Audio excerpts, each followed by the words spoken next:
بسم اللہ الرحمن الرحیم. سورہ انبیاء کی یہ ہے آیت کریمہ، سورہ انبیاء آیت نمبر 87، اور یہ ہے لا الہ الا انت سبحانک انی کنت من الظالمین. بہت سمپل سی چھوٹی سی آیت ہے 87، اور حضرت یونس علیہ السلام کی یہ دعا ہے، ان کے نام سے ہی منسوب ہے. اس دعا کا پہلے تو سمپل سے ترجمہ سمجھ لیتے ہیں کہ لا الہ الا انت، نہیں ہے کوئی معبود سوائے تیرے، سبحانکا تو پاک ہے. معذرت، سبحان کا تو پاک ہے یا سبحان تیری تعریف؟ سبحان وہ حمد کا اگر ہوگا تو تیری تعریف ہے، سبحان کا ہوگا تو پاک ہے. تو پاک ہے کا مطلب تو ہر عیب سے پاک ہے، ہر نقص سے پاک، کوئی نقص تیرے اندر نہیں ہے، کوئی عیب نہیں ہے، تو پاک ہے. سبحان کا انی کنت من الظالمین، بے شک میں ہی ظالموں میں سے ہوں. یعنی آیت جو ہے یہ اس کے 3 حصے ہو گئے، 3 ٹکڑے ہیں. یہ پہلا حصہ ہے، اس میں آپ رب العالمین کو یہ کہہ رہے ہیں کہ یا اللہ میں یہ اعتراف کرتا ہوں کہ اس کائنات میں تیرے علاوہ کوئی معبود نہیں ہے. ٹھیک ہے. دوسرا میں یہ اعتراف کرتا ہوں کہ تو ہر برائی سے، ہر عیب سے پاک ہے. اور تیسرا اعتراف میں یہ کرتا ہوں کہ میں ہی ظالموں میں سے ہوں، میں نے اپنے اوپر ظلم کیا ہے. جو کچھ میرے ساتھ ہو رہا ہے اس میں تیرا کوئی قصور نہیں ہے، تیرا نہیں ہے، میں نے ظلم کیا ہے. اب وہ ظلم کیا کیا ہے اس کے لیے ذرا ہمیں اس کی ہسٹری میں جانا پڑے گا. دیکھیں حضرت یونس علیہ السلام کے بارے میں جو ہے، حضرت یونس علیہ السلام بابل کی قوم کی طرف بھیجے گئے تھے، بیبلونیا جسے ہم کہتے ہیں، بابل کی قوم کی طرف بھیجے گئے تھے. اللہ تعالیٰ کا ایک سنت ہے اللہ تعالیٰ کی کہ جب وہ اپنے پیغمبر کو کسی قوم کی طرف بھیجتا ہے تو پیغمبر کو جو بھی ہدایت آتی رہتی ہیں، پیغمبر اپنی قوم کو تعلیمات دیتا رہتا ہے.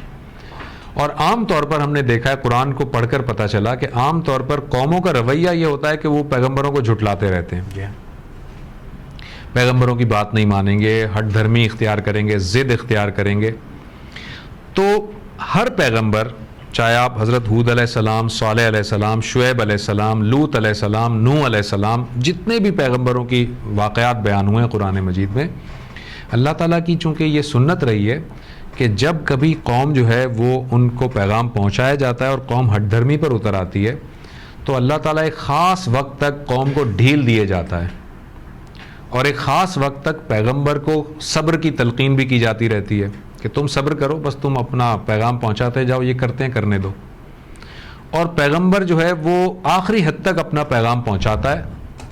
اور جب اللہ تعالیٰ اپنی علم کی بنیاد پر یہ فیصلہ کر لیتا ہے کہ اب یہ قوم جو ہے وہ واپس نہیں آئے گی، یا یہ قوم اب سدھرنے والی نہیں ہے، تو پھر اللہ تعالیٰ پیغمبر کو بتاتا ہے کہ تم اور تمہارے ساتھی اس قبیلے سے، اس بستی سے، اس قوم سے الگ ہو جاؤ، کیونکہ اب اللہ تعالیٰ نے اس کو نیست و نابود کرنے کا فیصلہ کر لیا ہے، ارادہ کر لیا ہے. جتنی بھی قومیں ہوئیں اسی بنیاد پر اللہ تعالیٰ نے فیصلہ کیا. اہل ایمان کو اللہ تعالیٰ نے بچایا. کسی قوم پر زلزلہ آیا، کسی پر پتھروں کی بارش ہوئی، کسی پر کوئی بجلی کا کڑکا آیا، مختلف قسم کے یہ عذاب آتے رہے. آپ کچھ پوچھنا چاہ رہے ہیں؟ نہیں، میرا دماغ ایسے مطلب ہر چیز جو ہے میں پاکستان کے ریفرنس میں دیکھتا ہوں اور پاکستانیوں کے ریفرنس میں دیکھتا ہوں ہر چیز، کیونکہ میری ایک obsession ہے کہ شاید مستقبل سدھر جائے. لیکن جو آپ باتیں کر رہے ہیں اس سے مجھے مستقبل بڑا تاریخ دکھ رہا ہے. فرمائیے، آپ سمجھ گئے میں کیا کہہ رہا ہوں؟ تو یہ اللہ تعالیٰ، میں سمجھ گیا. تو یہ اللہ تعالیٰ جو ہے اس کی سنت رہی ہے کہ وہ ہر قوم کو آزماتا ہے.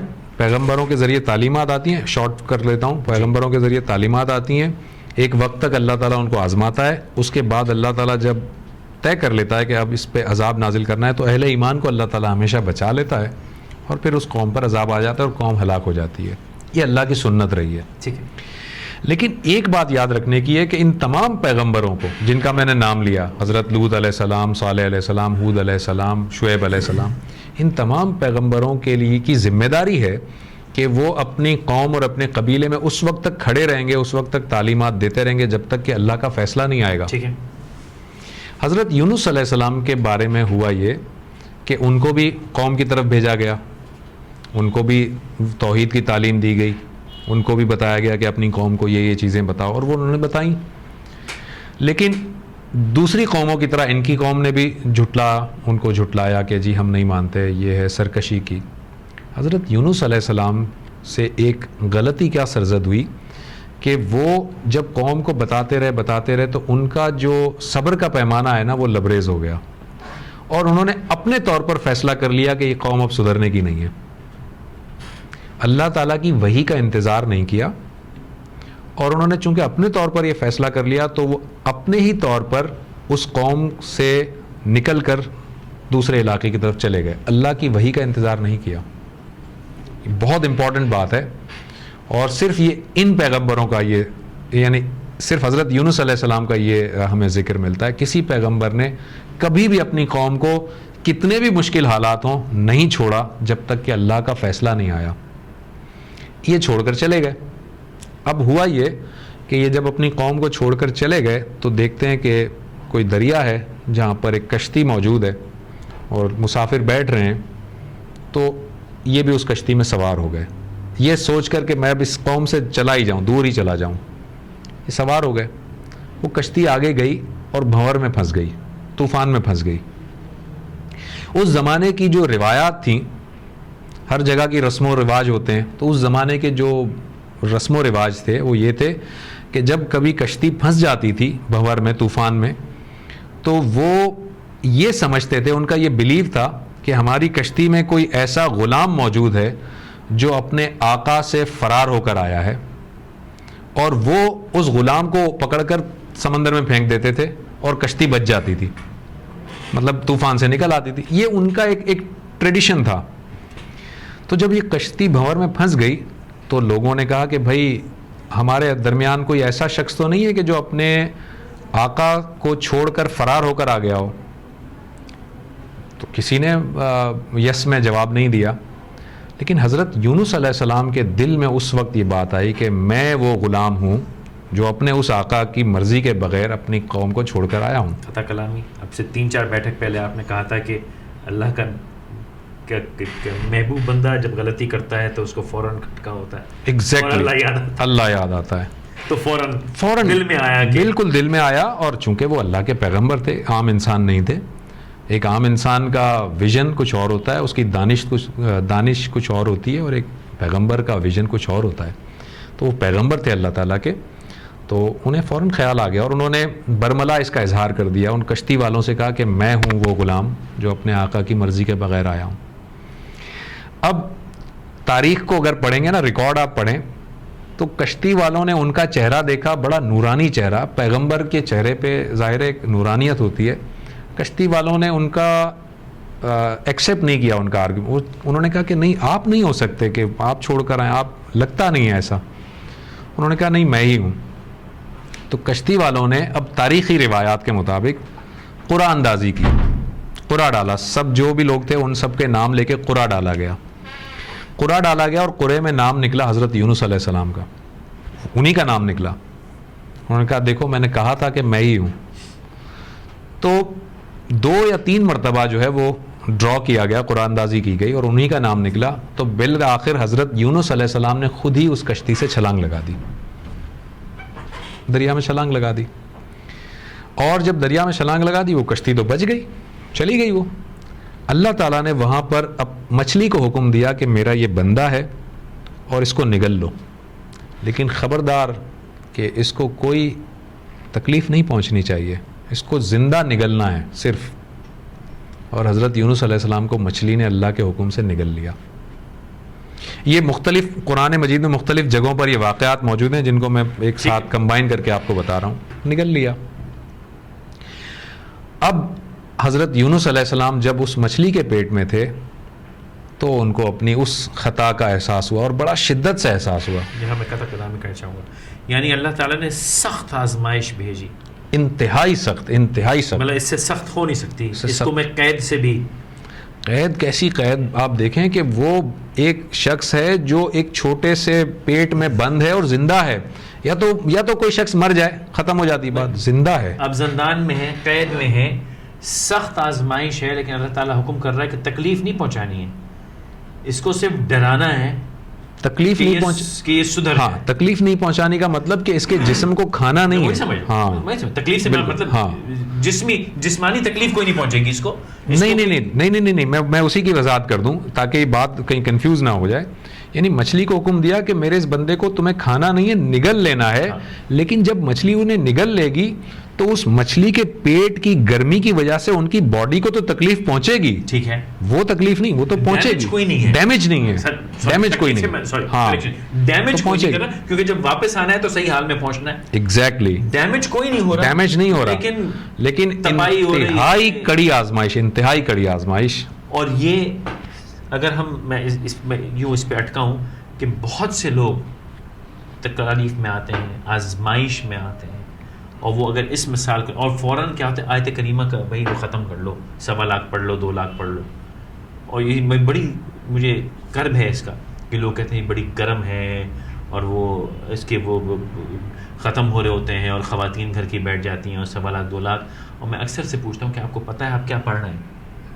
وہ نہیں پتا, کسی کو نہیں پتا ہوتا کیا پڑھ رہے ہیں. تو یہ جو آپ نے بات کہی نا کہ اس کو کوئی ڈیمیج نہیں کرنا ہے لیکن تپا دینا ہے کہ سدھر جاؤ اور سمجھ لو, اپنی غلطی کو دیکھ لو, اور اگر سمجھ گئے یہی تو آزمائش اللہ تعالیٰ اپنے بندوں. اچھا میں ایک اور بات بتاؤں, جس کیلیبر کا جو بندہ ہوتا ہے نا اس کی آزمائش بھی اسی لیول کی ہوتی ہے. یہ بات یہ یاد رکھیے گا, نبی کے کیلیبر کی آزمائش عام جیسا میرا جیسا کوئی مطلب چھوٹا موٹا آدمی جو ہے نا وہ اس آزمائش کے لیے نہیں ہوتا. اور نبی کی آزمائش, نبی کی آزمائش یہ حضرت ابراہیم علیہ السلام ہی ہو سکتے ہیں جن سے کہا جائے کہ اپنے بیٹے کو ذبح کر دو. یہ کوئی مطلب عام وہ زبیر احمد نہیں ہو سکتا, میری آپ کی آزمائش ہو ہی نہیں سکتا, سوال ہی نہیں پیدا ہوتا. تو اللہ تعالیٰ ہر ایک کا کیلیبر, ہر ایک کی رسپانسبلٹی دیکھ کر اسے آزماتا ہے, اور بڑی کڑی آزمائش تھی وہ. اور یہاں پہ پھر بچنے کا طریقہ ہے, ایک چھوٹا سا وقفہ لوں گا. تو ویسا پھر ہم بات کر رہے ہیں آیت کریمہ کی. اب وہاں تک آ گئے کہ اللہ تعالیٰ نے کہا کہ ڈیمیج نہیں کرنا, نگل لو, آزمائش ہے سخت کڑی. اور یہاں پہ آ کے آپ فرما لیتے ہیں. جی میں یہ کہہ رہا تھا کہ یہ مچھلی نے ان کو نگل لیا, اور اس وقت ان کو یہ بات احساس ہوا, اور شدت کے ساتھ احساس ہوا کہ یہ اصل میں نے اپنے اوپر ظلم کیا. یہ وہ اسی کا ذکر ہے کہ یہ ظلم میں نے اپنے اوپر کیا, اور میں نے اللہ تعالیٰ کی مصلحت کو نہیں سمجھا, اور مجھ سے یہ غلطی ہوئی. تو دیکھیں جو اللہ کا بندہ ہوتا ہے نا, اسے جب اپنی غلطی کا احساس ہوتا ہے تو وہ فوراً پلٹتا ہے, فوراً استغفار کی طرف, فوراً پلٹے گا, فوراً استغفار کرے گا. انہوں نے اس مچھلی کے پیٹ میں یہ دعا پڑھنی شروع کی. یہ ان کے الفاظ ہیں, اور اللہ تعالیٰ کو یہ الفاظ اتنے پسند آئے کہ اللہ تعالیٰ نے قرآن میں نقل کر دیے ان کے الفاظ. لا الہ الا انت سبحانک انی کنت من الظالمین. انہوں نے 3 باتیں بیان کی اس میں, جو میں شروع میں کہہ رہا تھا 3 حصے. انہوں نے اس بات کا اعتراف کیا کہ یا اللہ تو ہی معبود ہے, میری کوئی حیثیت نہیں ہے, اور کوئی اور نہیں ہے ہستی جس کو میں تیرے ساتھ شریک کروں. دوسری چیز کہ تو ہر عیب سے پاک ہے, ظاہر ہے تو ہے سبحان, تو ہر عیب سے پاک ہے اور کوئی اس میں تیرا شریک نہیں. اور تیسری بات کہ جو ظلم ہوا ہے وہ اس کا ذمہ دار میں خود ہوں, کیونکہ میں نے اپنے اوپر ظلم کیا ہے. تیری تو مصلحت یہ نہیں تھی, تو یہ نہیں چاہتا تھا, تو نے ایسا فیصلہ نہیں دیا تھا, تو نے مجھے ثابت قدمی سے حق بات بولنے کے لیے بھیجا تھا, لیکن میں نے اصل میں غلطی کی. اور میں انٹرجنکشن میں نے کسی وجہ سے کی ہے. بالکل ٹھیک ہے, وتواصوا بالحق ہے, بالکل صحیح بالصبر, بالکل ٹھیک کہ مجھے حق بات بولنے کے لیے ثابت قدمی سے بھیجا گیا تھا, میں نے نہ بولی اور پھر خسارے میں رہا. میں خسارے, ایگزیکٹلی میں اس کو لانے کی کوشش. آپ بالکل صحیح لائیں. تو یہ اصل میں ہمیں یعنی پیغمبر نے یہ بتا دیا کہ جس مقصد کے لیے اللہ نے انہیں بھیجا تھا وہ اس مقصد سے خود ہی آپ وڈرا ہوئے, اور وڈرا ہونے کے بعد انہیں احساس ہوا کہ مجھے وہ وڈرا نہیں ہونا چاہیے تھا. اب اس بات کو یہ دیکھیں آپ کہ اب بعض روایات میں آتا ہے کہ یہ آپ 40 دن تک مچھلی کے پیٹ میں رہے, بعض میں 40 سے کچھ کم بھی آتا ہے کہ اتنے دن تک رہے. لیکن وہ کتنے بھی دن رہے اس سے وہ ہماری بحث کا اصل مسئلہ نہیں ہے. ہماری مسئلہ یہ ہے کہ وہ مچھلی کے پیٹ میں رہے اور سخت آزمائش میں رہے, اور چند شب و روز ضرور رہے. اب اس کے بعد کیا ہوا, اب دوسری طرف قوم کو دیکھتے ہیں ذرا. اچھا ایک بات یہاں میں نے بتانا بھول گیا تھا, وہ یہ کہ وہ اپنی قوم سے جب نکلے تھے نا غصے کے عالم میں, قوم سدھر نہیں رہی تھی, مان نہیں رہی تھی, تو وہ غصے کے عالم میں نکلے اور قوم کو یہ کہتے ہوئے نکلے کہ 3 دن کے بعد تمہارے اوپر اللہ کا عذاب آ جائے گا, اللہ کا عذاب آ جائے گا 3 دن کے بعد. ٹھیک ہے, یہ نکل گئے کہہ کر. اللہ تعالیٰ نے تو عذاب کا کہا ہی نہیں تھا. اللہ تعالیٰ دوسری قوموں کے لیے باقاعدہ انبیاء کو کہتا ہے کہ تم نکل جاؤ, اب عذاب آنے والا ہے. اللہ کی بیسس پہ کمٹمنٹ کر کے نکلے, کمٹ کر لیا کہ اللہ کا عذاب آئے گا. یہی تو آپ ایک تو وڈرا ہوئے, آپ نے اللہ کے عذاب بغیر اللہ سے بات کیے, اللہ کی کوئی ایسی کوئی کلیئرنس, اللہ تعالیٰ کو آرڈر کرنے کے عذاب بھیج دے. ایگزیکٹلی, آپ نے کلیئرنس نہیں لی اللہ تعالیٰ سے, آپ نے اللہ کے عذاب کی بات کر لی. کیسے کر لی؟ یہ والا مسئلہ ہوا. وہ بابے ہمارے جو عذاب بھیج رہے ہوتے ہیں اور جو عذاب واپس لے رہے ہوتے ہیں, بہت سے ہمارے ٹی وی شوز پہ بیٹھ کے یا دکانوں پہ بیٹھ کے. اچھا چلیں, میں نے کہنا تو میں نے کہہ دیا, آپ نے سن لیا, انہوں نے بھی سمجھ لیا, آگے چلیے. یہ اللہ تعالیٰ نے جو ہے, اچھا یہ کہہ اجازت نہیں ہے کہ اللہ تعالیٰ کو ہرگز نہیں اللہ تعالیٰ, ہم جو دعا عذاب نازل کر, ہرگز ان کو نیست و نابود کر, میں اس کو وہاں سے ملانے کی کوشش, ہرگز نہیں. اور میں ایک اور بات بڑی وضاحت سے بیان کر دوں, ناظرین اس کو کوئی غلط انٹرپریٹ نہ کریں. یہ پیغمبر کے ساتھ یہ معاملہ ہوا, اس کو ہرگز آپ نافرمانی یا گناہ کے زمرے میں نہ لیجئے. نافرمانی یا گناہ یہ ہوتا ہے کہ مجھے ایک چیز پتہ ہے غلط ہے اور میں وہ کروں. یہ پیغمبر کی لغزش ہے, پیغمبر سے غلطی ہوئی ہے اور یہ غلطی ہے. یہ انہوں نے جان بوجھ کر ایسا نہیں کیا ہے کہ انہیں پتا تھا کہ جب میں یہ کروں گا تو اللہ تعالیٰ ناراض ہوگا تو میں کروں. نہیں, ایسا نہیں, نعوذ باللہ, یہ نہیں ہے. کسی پیغمبر کے لیے یہ یاد رکھ لیں, تمام ناظرین کو میں بتا دوں, تمام کے تمام پیغمبر حضرت آدم علیہ السلام سے لے کر نبی پاک صلی اللہ علیہ وسلم تک تمام پیغمبر, ہمارا عقیدہ ہے کہ معصوم ہیں.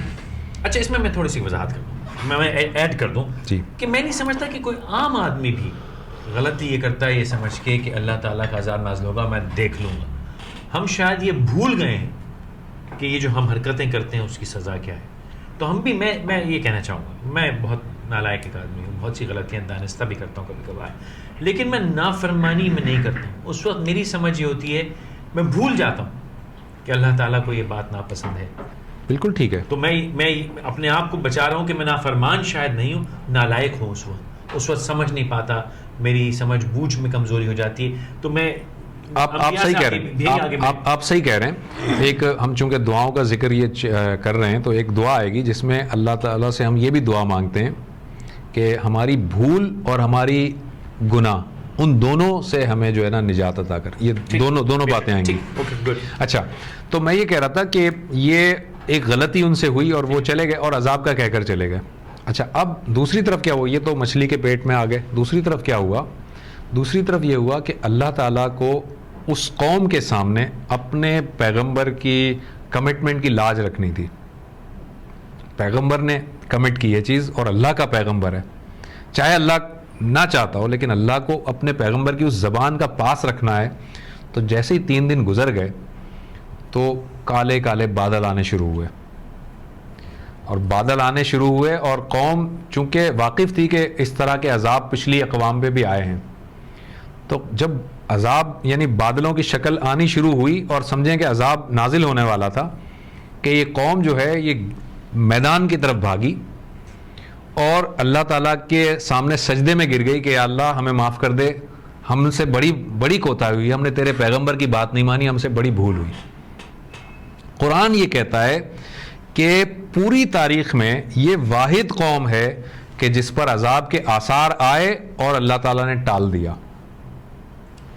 کسی پر ایسا نہیں ہوا. کسی پر بھی عذاب جب نازل ہونا شروع ہوا تو چاہے کسی نے کتنی بھی معافی مانگی ہو, عذاب نازل ہوا.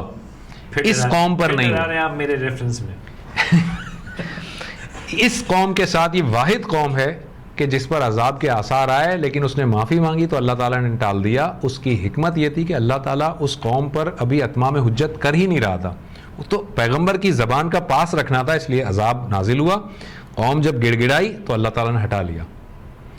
اب کیا ہوا؟ یہ قوم جب گڑ گڑائی اور اللہ تعالیٰ نے عذاب کے بادل چلے گئے تو یہ قوم کھڑی ہوئی اور انہوں نے لوگوں آپس میں کہا کہ بھائی ہم نے بہت بڑی غلطی کی تھی اور ہمیں حضرت یونس علیہ السلام کو ڈھونڈنا چاہیے. وہ کہاں چلے گئے؟ کیونکہ وہ پیغمبر تھے اللہ کے اور وہ ہمارے درمیان ہوتے تو رحمت ہوتی.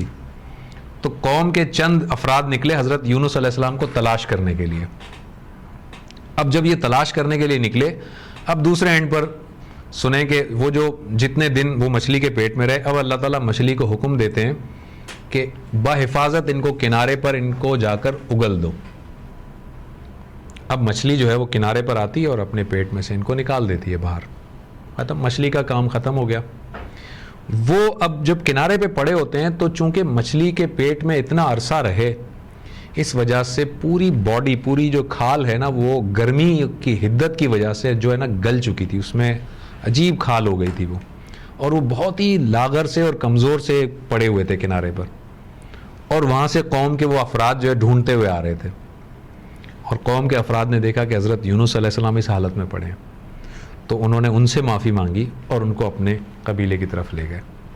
یہ ہے پوری جو پکچر ہے.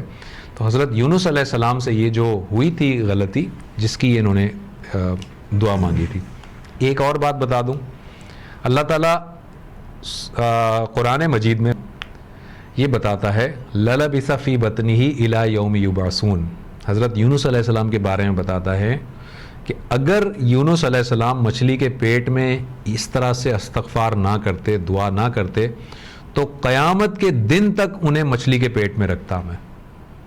لَلَبِثَ فِي بَطْنِهِ إِلَى يَوْمِ يُبْعَثُونَ, قیامت کے دن تک, آج تک نہیں, قیامت, پتہ نہیں کتنے ہزاروں سال تک قیامت آئے گی, میں انہیں مچھلی کے پیٹ میں ہی رکھتا. اتنی بڑی پاورفل یہ دعا ہے, اور اس میں کوئی شک نہیں ہے کہ یہ اللہ کے پیغمبر کی دعا ہے, تو اس میں برکت ہی برکت ہے. اور میں آپ کو ایک اور بات بتاؤں کہ یہ دعا جہاں پر جس آیت پر ختم ہوتی ہے 87 پر, اس کی اگلی آیت ہی ہے فَاسْتَجَابَ لَهُ. اللہ تعالیٰ اس کے فوراً بعد اللہ تعالیٰ کہتا ہے کہ میں نے سن لی تمہاری بات. یہ دعا, یعنی جب بندہ یہ دعا مانگتا ہے تو اس یقین کے ساتھ مانگے کہ اللہ تعالیٰ ضرور سننے والا ہے. ایڈمٹ کرے کہ میں نے غلطی کی ہے, یا اللہ میں ظالم ہوں, اللہ تعالیٰ ضرور سنے گا. اس آیت کے فوراً بعد فَاسْتَجَابَ لَهُ ہے.